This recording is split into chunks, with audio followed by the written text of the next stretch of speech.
for what? Arresting me for what? I'm not allowed to stand up for myself? I thought this was America, huh? Number 10. Getting cancer on purpose. Some people go through life striving to make health-conscious choices. Others can't help but indulge in habits that they might regret down the line. Either way, nobody sets out to get a disease like cancer, unless you're Randy. Well, so doctor, how do most people get cancer? Well, there's a lot of ways you can get cancer. Yeah, but what's the quickest way?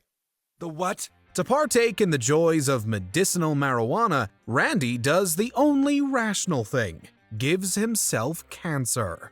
We wouldn't say anybody deserves to get cancer, but if you purposely go out of your way to achieve such a diagnosis, well, you brought this upon yourself. Just gonna get a little bit of cancer, Stan. Tell Mom it's okay. Randy inspires his friends to do the same, with the situation snowballing like a hippity hop. South Park ultimately bans pot again, which is an appropriate outcome given Randy's irresponsible actions. At least Randy's cancer is among the easier ones to treat. Well, I gotta admit, it's a lot easier to get inside doors with my little prosthetic balls. Number 9. Inspiring a rival weed farm. The bottom line is this: a completely white-owned weed business these days just isn't going to survive. To bring more street creds to Tegrity Farms, Randy attempts to befriend Tolkien's family. Of course, Randy isn't interested in being friends with the blacks. He wants others to see him being friends with the blacks. Oh, real quick. And if he can get Tolkien's father to go into business with him, all the better. It doesn't take long for Steve to realize what Randy is doing. Not only does Steve walk away from the deal with Randy, he also starts a competing farm right across the street, Credigree Weed. Credigree weed? How stupid is that? Credigree isn't even a word! Randy is naturally enraged, but considering how he exploited the black skin color for personal gain, it's only fitting that Steve shows him that two can play this game. What happened to your integrity, Randy? They stole it! They stole my idea! Number 8. Being outcast for saying it on TV. Hey, what do you think you're doing? I just need some aspirin. You aren't welcome in this store. 15 years before going to war with the black family, Randy outraged the entire black community. Oh. Ooh. Oh, naggers, of course. Naggers. To Randy's credit, we didn't think the word naggers either, but he should have known Wheel of Fortune wouldn't include that other word on the show. I can't believe you said the N-word on national television. What? Well, what was I supposed to do, Sharon? I thought I was gonna make $30,000. Still, we'd give Randy the benefit of the doubt if he sincerely apologized to the black audiences that he offended. Instead, he just apologizes to Jesse Jackson. And as Tolkien tells Stan, Jesse Jackson is not the emperor of black people. Randy clearly cares more about how he's perceived rather than how the word made others feel. So there is a certain satisfaction in seeing the world ridicule him, even if it doesn't last. Randy goes to Washington, where a mostly white Senate sympathizes with his grievances, revealing a double standard. Number 7. Fired for punching his boss. People often have unrealistic expectations for elected officials. If your candidate loses, you blame them for all of your problems. If your candidate wins, you assume that everything is going to be perfect from now on. This is the greatest day of our lives! Yes, we can! A wasted Randy takes this to the extreme when Barack Obama is elected as the next president. Celebrate good Obama, come on!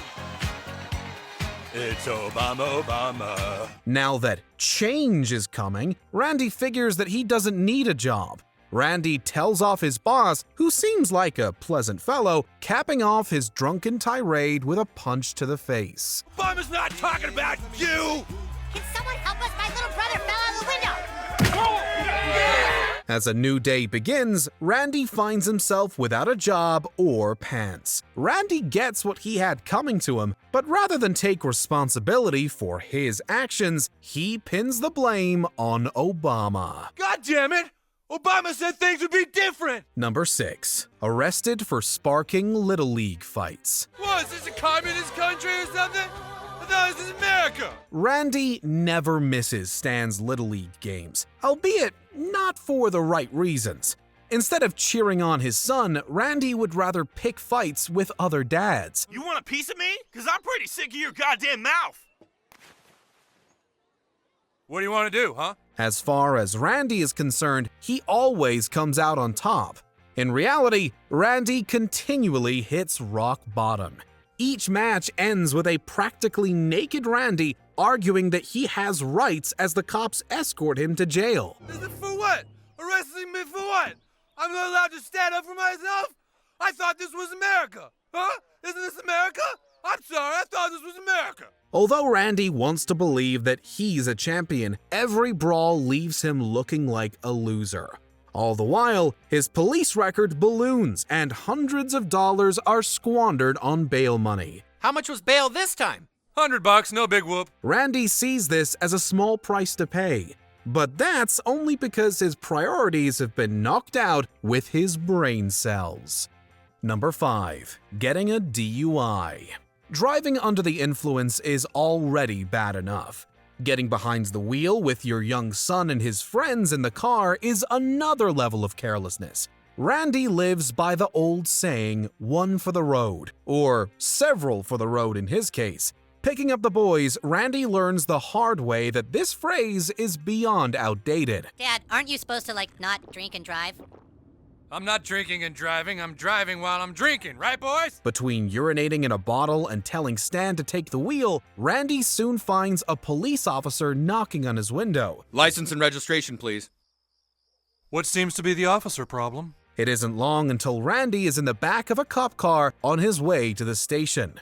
The humiliation doesn't end there. Randy is forced to speak at Stan's school. Honestly, we feel worse for Stan than we do for Randy. Thank you, Mr. Marsh. I think you made your point. Number 4. Every time Sharon leaves him. Randy and Sharon have divorced twice throughout the series.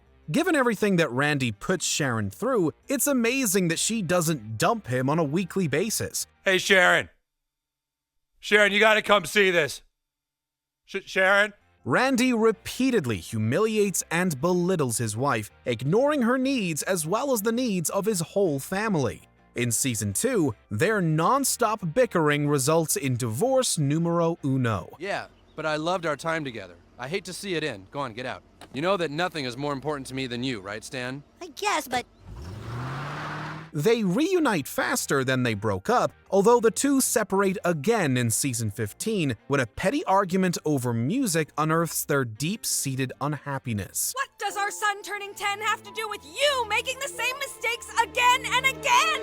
Because I'm unhappy, okay? These instances may not find Randy at his worst, but looking over their entire relationship history, Sharon has every reason to leave him. Considering what Randy has done lately, we're surprised that divorce number 3 hasn't happened yet. Number 3. His Blockbuster downfall. Unless you live in Bend, Oregon, buying a Blockbuster video store isn't the most lucrative business venture. Randy didn't get the memo that streaming is the future and present when he bought a Blockbuster for $10,000. We are going into business for ourselves. You are all looking at the new owner of Blockbuster Video. Blockbuster Video? Of course, he didn't consult his family about this expenditure. Randy nonetheless makes them work at the store on Halloween. He won't even let poor Stan go trick-or-treating in person, despite having no customers in sight. The store only attracts ghosts as Randy's sanity goes the same way as Jack Torrance's. Danny boy! I'm coming!